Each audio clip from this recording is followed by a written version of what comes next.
I wonder if it's ever struck you how curious a thing it is that most of the things that we experience we regard as things that happen to us, which we ourselves do not originate, which are events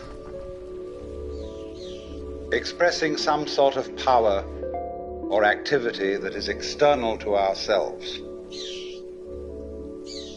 And if you consider that, you realize that what you mean by yourself is rather narrowly circumscribed.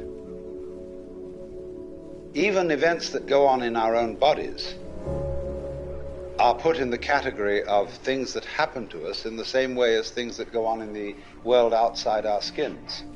If there's a thunderstorm or an earthquake, well, it happens to you. You're not responsible for it. But so in the same way, when you have hiccups, you didn't plan on it. If you have belly rumbles, you had no intention of doing it. And, well, you had nothing to do with that. And you can spend all your life blaming your parents for putting you in the situation in which you find yourself.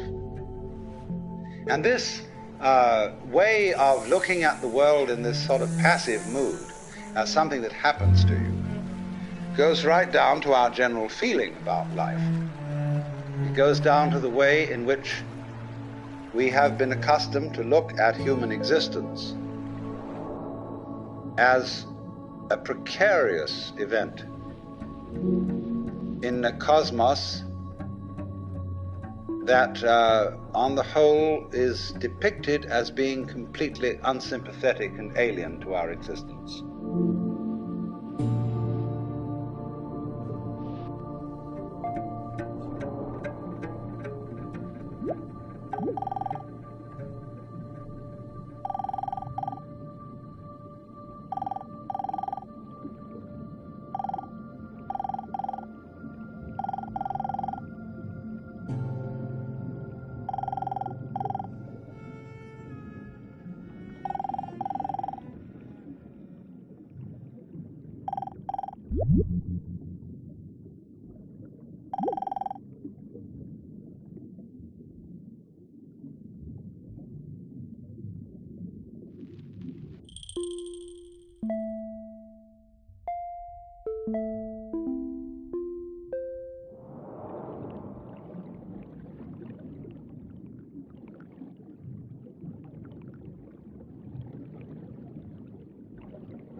If you're reared with a 20th century, or shall we say an early 20th century common sense, which is based on the philosophy of science of the 19th century, you regard yourself as an accident, a biological accident, in a stupid universe, which is mechanical, but has no feelings.